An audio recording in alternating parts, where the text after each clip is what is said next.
Hello learners, आज हमारा union parliament का ये चौथा सेगमेंट है जिसमें हमको पढ़ना है यूनियन पार्लियामेंट के कंट्रोल ओवर एग्जीक्यूटिव या फिर एग्जीक्यूटिव पावर। अगर क्वेश्चन आता है how legislature control over executive तो भी आपको यही लिखना है। अगर आता है what are the executive powers of the union parliament तो भी आपको यही लिखना है। अब आप देखो, पावर्स तो समझना और रटना एक चीज है, लेकिन पहले ये समझना that what it means that control over executive, उसके लिए आपको पहले दो चीजें समझनी होगी। नाउ यू सी, सबसे पहले हम समझते हैं लेजिस्लेचर। लेजिस्लेचर आपको पता है हम किसको कहते हैं? लेजिस्लेचर का मतलब होता है पार्लियामेंट, और पार्लियामेंट का मतलब होता है हमारे दो हाउसेस जो कि हैं लोकसभा एंड राज्यसभा। ये चीज क्लियर है? अब एग्जीक्यूटिव हम किसको कहते हैं? पहले आपको मतलब तो समझना पड़ेगा ना, तब तो आप समझेंगे कि क्या कौन किसको कंट्रोल कर रहा है। Executive branch. अब एग्जीक्यूटिव किसको कहते हैं? एग्जीक्यूटिव का बेसिकली मतलब होता है जो गवर्नमेंट है, जो रूल करता है। For example prime minister, council of minister, president और वाइस प्रेसिडेंट, ये एग्जीक्यूटिव का पार्ट आता है। जो हमको पढ़ना है वो ये है कि ये लेजिस्लेचर इस एग्जीक्यूटिव को कैसे कंट्रोल करती है, जिसका मतलब है पूरी लोकसभा मिलके, पूरे राज्यसभा मिलके, मतलब ऑपोजिशन को भी मिला के ये सारे लोग प्राइम मिनिस्टर को, काउंसिल ऑफ मिनिस्टर को कैसे कंट्रोल करते हैं, जिससे प्राइम मिनिस्टर अपनी मनमानी ना कर सके। मेजॉरिटी में गवर्नमेंट होते हुए इनका जो मन करे वो ये ना करने लगे कि डेमोक्रेसी में डिक्टेटरशिप आ जाए। इसीलिए हमको पढ़ना है कंट्रोल ओवर एग्जीक्यूटिव, कि इस एग्जीक्यूटिव को, जिसकी इतनी पावर है, जो जिसकी रूलिंग गवर्नमेंट है, वो बहुत ज्यादा ऑटोक्रेटिक ना हो जाए, तो उसको कंट्रोल करना पड़ेगा। तो उसको कंट्रोल कौन करेगा? यही लेजिस्लेचर करता है, या फिर यही यूनियन पार्लियामेंट इस एग्जीक्यूटिव को कंट्रोल करती है। तो एग्जीक्यूटिव का मतलब समझ आ गया कि हम किसको कंट्रोल करने की बेसिकली बात कर रहे हैं। हम इन दो लोगों को कंट्रोल करने की बात कर रहे हैं कि प्राइम मिनिस्टर और काउंसिल ऑफ मिनिस्टर को कैसे लेजिस्लेचर या यूनियन पार्लियामेंट कंट्रोल करती है। अगर ये आपको मीनिंग क्लियर है तो ये सारे पॉइंट्स बड़े आसान एकदम आपको समझ में आ जाए। नाउ यू सी, पहला तरीका होता है इनको कंट्रोल करने का, गवर्नमेंट को, प्राइम मिनिस्टर और काउंसिल ऑफ मिनिस्टर को कंट्रोल करने का, थ्रू इंटरपेलेशन। इंटरपेलेशन हमने पढ़ा भी है अभी अपने एक पावर में, that interpellation is right of the member to ask question. जब प्राइम मिनिस्टर से क्वेश्चन पूछा जाता है, जब काउंसिल ऑफ मिनिस्टर से क्वेश्चन पूछा जाता है, जब कैबिनेट मिनिस्टर से क्वेश्चन पूछा जाता है कि आप ये पॉलिसी क्यों ला रहे हैं, इस पॉलिसी का बजट इतना बड़ा क्यों है, आप इतने सारे इरैशनल काम क्यों कर रहे हैं। आप हमेशा देखते हैं ना, जब भी पार्लियामेंट की प्रोसीडिंग्स होती है तो जब लाइव टेलीकास्ट होता है, आप देखते हैं ऑपोजिशन कितने भारी भारी क्वेश्चन रूलिंग गवर्नमेंट से पूछती है। तो इस तरह क्वेश्चन पूछ के ये लोग इनके ऊपर प्रेशर क्रिएट करते हैं, इनको कंट्रोल करते हैं कि आपका मनमाना नहीं है, जो आपने करना चाहा आप कर दिए। फॉर एग्जाम्पल आप देखो, अभी प्राइम मिनिस्टर और काउंसिल ऑफ मिनिस्टर ने ऑपरेशन सिंदूर किया था पहलगाम अटैक के रिएक्शन में। उसके बाद आपने देखा जब ये ऑपरेशन हो गया, ये सक्सेसफुल हो गया, तो एक अभी रिसेंटली हमारे पार्लियामेंट में पूरा डिस्कशन हुआ कि आपने क्यों किया, आपने ऑपरेशन सिंदूर का नाम सिंदूर क्यों रखा। ये क्या हुआ? पूरी लोकसभा और राज्यसभा ने मिलकर इनसे पूछा ना कि आपने ये क्यों किया। तो हम ये पूछ के क्या करते हैं, हम इनके ऊपर प्रेशर क्रिएट करते हैं कि आप मनमानी मत करिए, कुछ भी आप नहीं कर सकते। This is the way through which parliament controls the executive. Clear? अब आते हैं सेकंड, नो कॉन्फिडेंस मोशन। इसको भी हमने पढ़ा है, that when opposition feels that ruling government is not capable to rule, ruling government के पास ये कैपेसिटी नहीं है, ये कॉन्फिडेंस नहीं है कि वो रूल कर सके, उनमें इतनी कैपेबिलिटी नहीं है, तब opposition no confidence motion pass कर सकती है रूलिंग गवर्नमेंट के अगेंस्ट या फिर किसी एक मिनिस्टर के अगेंस्ट में। और अगर ये पास हो जाता है then the whole prime minister and council of minister have to resign। तो ये भी नहीं है कि आप एब्सोल्यूट यहाँ पे एक बार आ गए तो 5 साल सदाबहार बने रहेंगे, नहीं। अगर बीच में आपके अगेंस्ट ये वाला motion, no confidence motion pass हो गया, तो आपकी मेजॉरिटी है तो भी आपकी सरकार गिर सकती है। That is the meaning of no confidence motion, that government can be voted out from the office through no confidence motion, and as a result council of minister, that COM means council of minister and prime minister have to resign। Now see, अगला क्या आता है?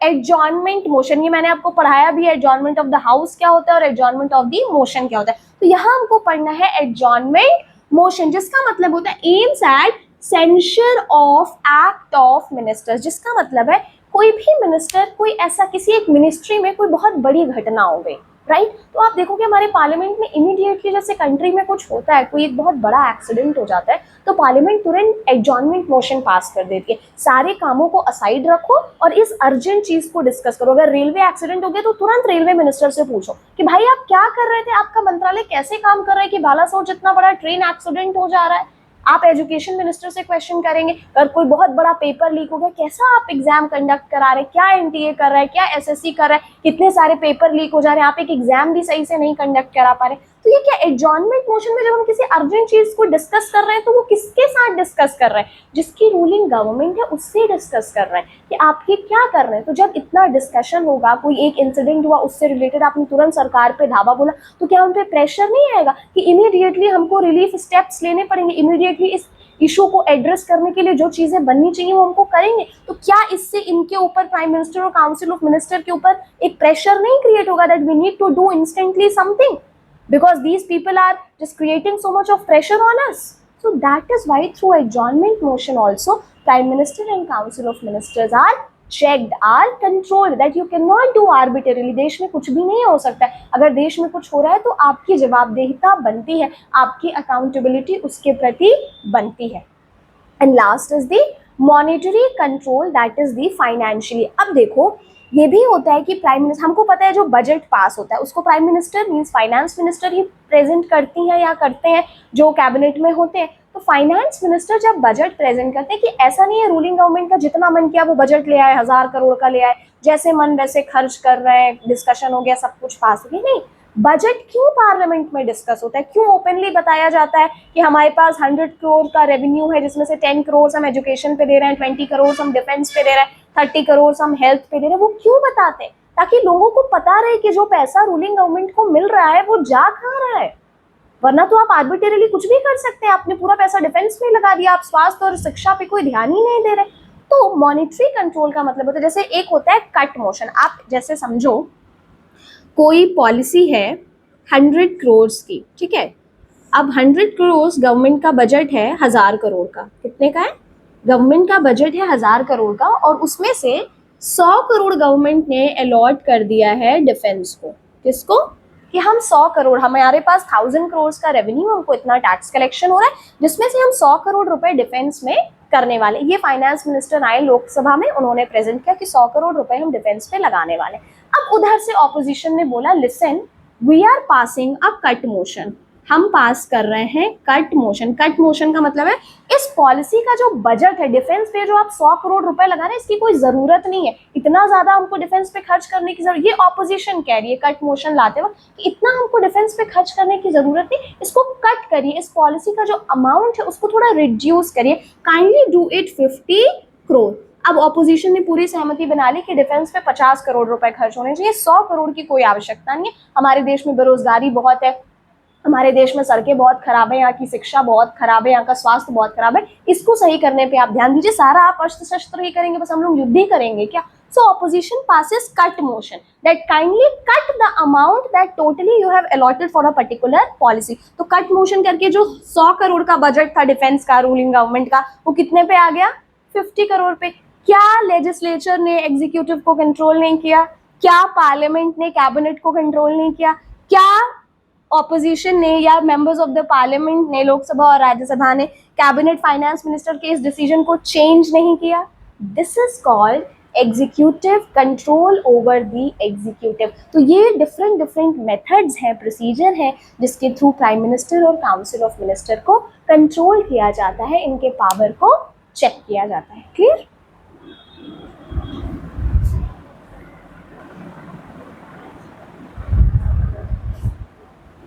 सो अब हमको अगला topic पढ़ना है exclusive power और special power of Rajya Sabha and Lok Sabha. Sorry, आपको ये लोकसभा वाला सेगमेंट थोड़ा सा लाइट दिखेगा क्योंकि मार्कर का जो रिफिल है वो खत्म हो गया है, सो इस वजह से, उसके लिए सॉरी। नाउ अब आप देखो एक्सक्लूसिव पावर का मतलब क्या होता है। एक्सक्लूसिव पावर का मतलब होता है कुछ ऐसे पावर जो सिर्फ उस हाउस के पास ही होते हैं, उसको दूसरा कोई एक्सरसाइज नहीं कर सकता, यही तो एक्सक्लूसिव होता है। जैसे न्यूज़ में भी आप देखते हैं एक्सक्लूसिव कवरेज है, मतलब कि ये सिर्फ हमारा चैनल दिखा रहा है, ये आपको कोई और देखने को नहीं मिलेगा। और चैनल पे नहीं मिलेगा। तो ये वो पावर्स है, कुछ ऐसे पावर्स हैं जो सिर्फ राज्यसभा के पास होते हैं, उसमें लोकसभा कुछ नहीं कर सकता, और कुछ ऐसे पावर है जो सिर्फ लोकसभा के पास होता है, उसमें राज्यसभा की जो पावर कैपेसिटी है वो 0 होती है। तो अब उसी को हमें समझना है। सबसे पहले हमको राज्यसभा का समझना है। अब आप देखो, पहला स्पेशल पावर ऑफ राज्यसभा है that Rajya Sabha can make laws over state list. अब दो बातें बिल्कुल ध्यान से समझो। स्टेट लिस्ट वो लिस्ट होती है जिसमें वो वाले टॉपिक्स दिए होते हैं जिसपे सिर्फ स्टेट गवर्नमेंट को ही राइट है लॉज बनाने का। हमने बताया था ना, आपके पास 4-5 लिस्ट होती है हमारे पास। यूनियन लिस्ट, उस पर सेंट्रल गवर्नमेंट लॉ बनाती है। स्टेट लिस्ट, उस पर स्टेट गवर्नमेंट लॉ बनाती है। कॉन्करेंट लिस्ट, उस पे स्टेट और सेंटर गवर्नमेंट दोनों लॉज बना सकती है। अगर कॉन्फ्लिक्ट होगा तो हम सेंट्रल गवर्नमेंट के लॉ को प्रेफरेंस देंगे। And last is residuary list, वो सब्जेक्ट जो किसी लिस्ट में नहीं दिए वो रेसिड्यूरी लिस्ट में आते हैं, और इस पे सिर्फ सेंट्रल गवर्नमेंट को राइट होता है लॉज बनाने का। ये हमारे कॉन्स्टिट्यूशन में लिखा हुआ है ताकि दोनों गवर्नमेंट के बीच में लड़ाई ना हो, प्रॉपर सेपरेशन ऑफ पावर बना रहे।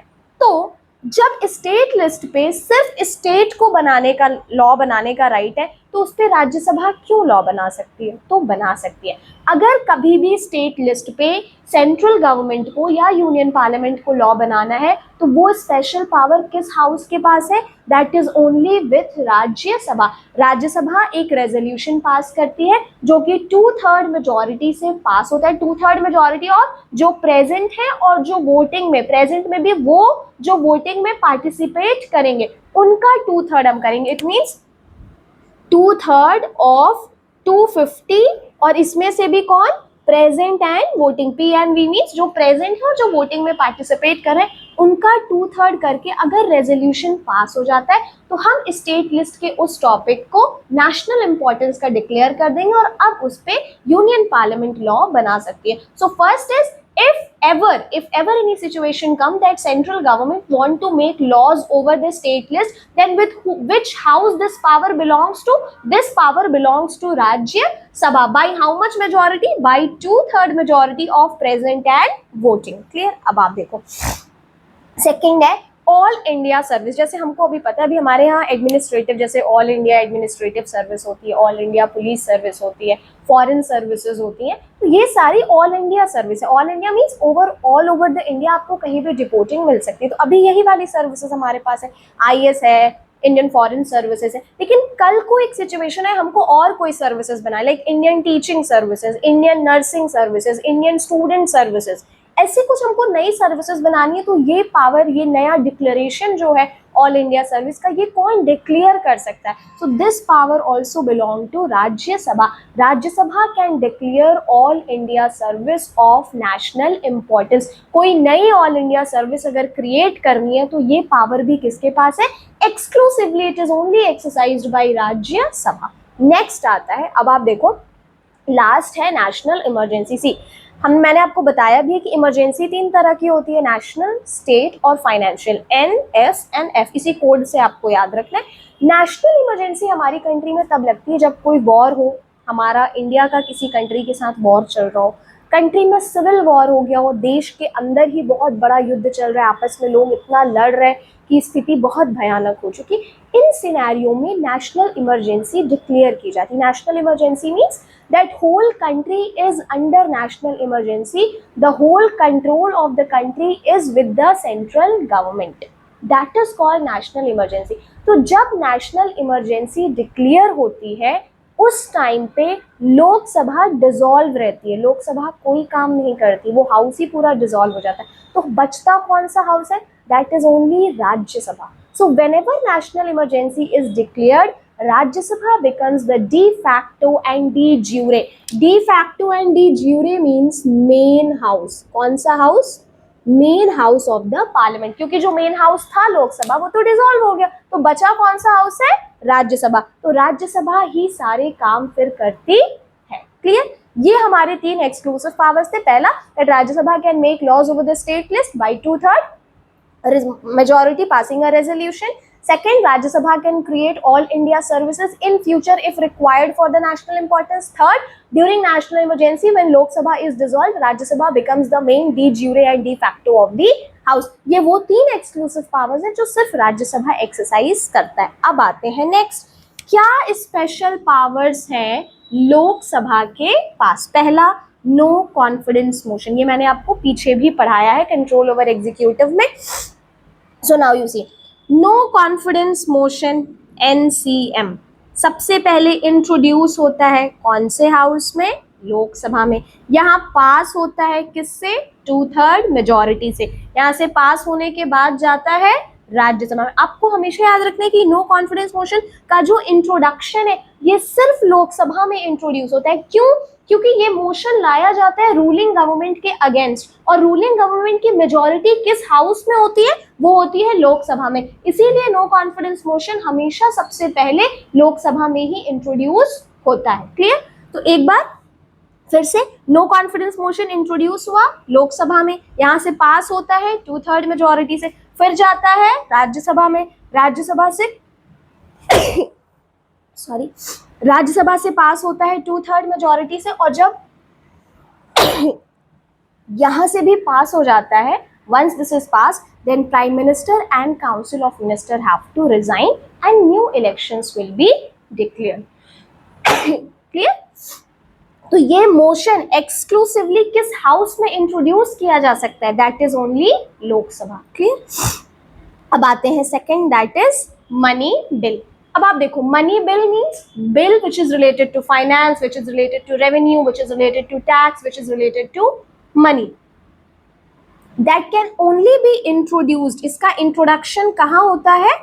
लोकसभा में। लोकसभा से ये पास होता है 2/3 मेजॉरिटी से, फिर ये कहाँ जाता है? राज्यसभा में। कितने दिन के लिए? 14 डेज। 14 डेज तक एक बार मनी बिल लोकसभा से पास हो गया, फिर ये राज्यसभा के पास जाता है, और राज्यसभा के पास मिनिमम 14 डेज होते हैं।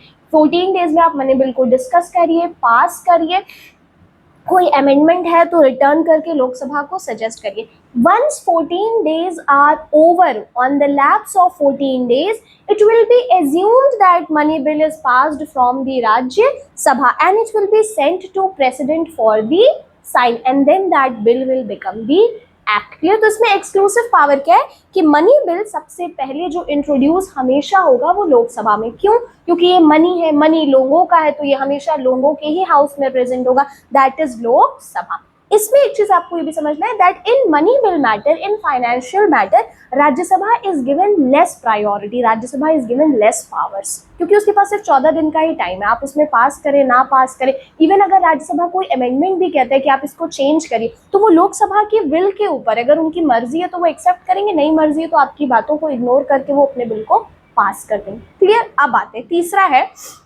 In joint session. अब आप समझो कि जॉइंट सेशन में पॉइंट ये है that whenever joint session happens the will of the Lok Sabha prevails. But इसका मतलब क्या है? देखो, सपोज कोई बिल है, ठीक है, मान लेते हैं ये एक बिल है स्टूडेंट्स का, ठीक है, स्टूडेंट्स के लिए एक बिल आता है कि हम ओपन बुक एग्जामिनेशन कराएंगे, OBE कराएंगे, और इस बिल को इंट्रोड्यूस किया जाता है। ये बिल इंट्रोड्यूस होता है पहले लोकसभा में, ठीक है।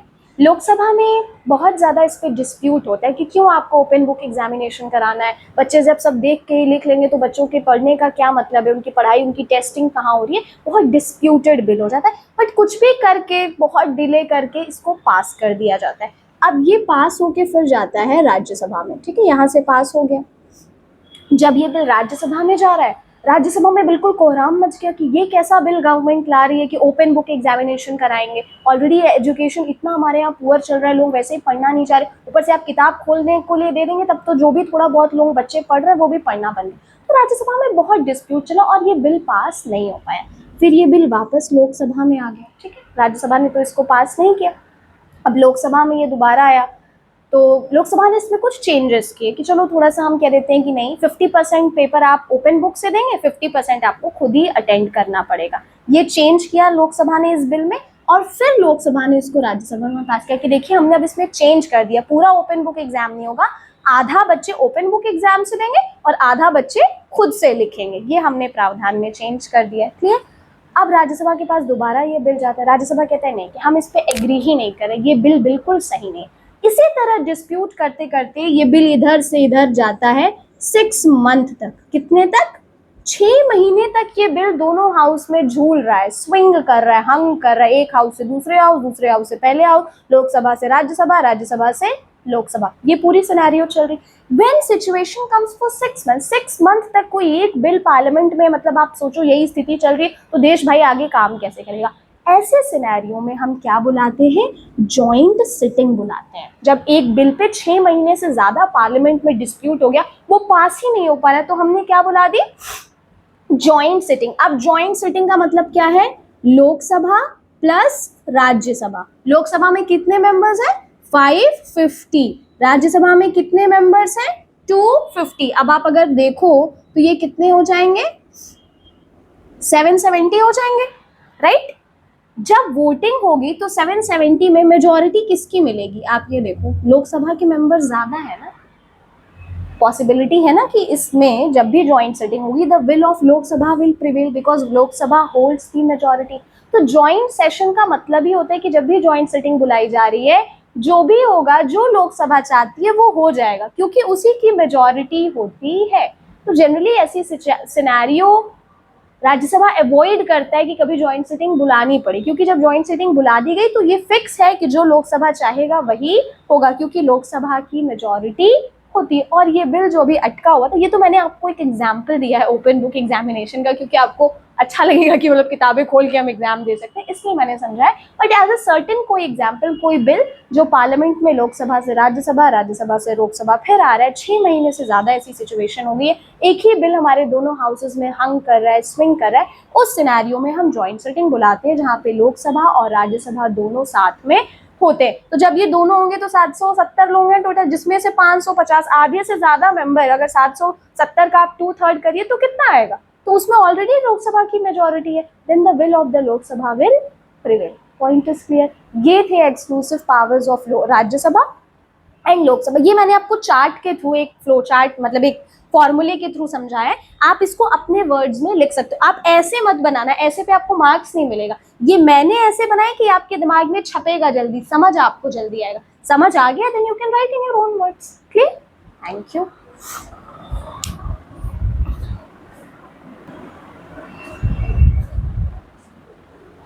नाउ यू सी, आपका ये जो पूरा चैप्टर है ये कंप्लीट हो चुका है। अब इसमें मतलब सारे टॉपिक्स को जो आपके 2026 के बोर्ड एग्जाम में आने वाले हैं उसको हमने कवर कर दिया है। तो ये जैसे वाइट बोर्ड, ये जो पूरे फ्लो चार्ट है, अभी मैं कम्युनिटी पोस्ट में इसकी फोटोज डाल दूंगी, ठीक है। एक्सप्लेनेशन आप वीडियो से सुन लेना, कम्युनिटी पोस्ट से इनकी फोटोज आपको मिल जाएंगी, वहां से आप इसको याद कर सकते हो। सेकेंड थिंग, अगर आपको इसकी हैंड रिटन नोट्स चाहिए इस चैप्टर की, so you can contact me through the WhatsApp number which is 9455727034। इस पे मुझे मैसेज करना अपने नाम के साथ और अपनी क्लास, ऑब्वियसली आप क्लास 10th में होगे, then I will send you the hand written notes. But ऐसा कुछ नहीं है कि आपको वो हैंड रिटन नोट्स पढ़ने की ज़रूरत है। अगर आपने इस पूरे लेक्चर को सुन लिया है और इसकी जो फोटोज़ हैं उसको भी अगर आप पढ़ लोगे, आपके पूरे मार्क्स आएंगे। बस जैसे मैंने आपको लिखा है उतना भी आप लिखोगे, इससे ज़्यादा नहीं, इतना एज इट इज़ आप लिखोगे, आपको फुल मार्क्स मिलेंगे, आपके कोई नंबर नहीं कटेंगे। इसकी एश्योरिटी मैं आपको देती हूँ। एज इट इज़ जैसा पढ़ाया है वैसा लिखो।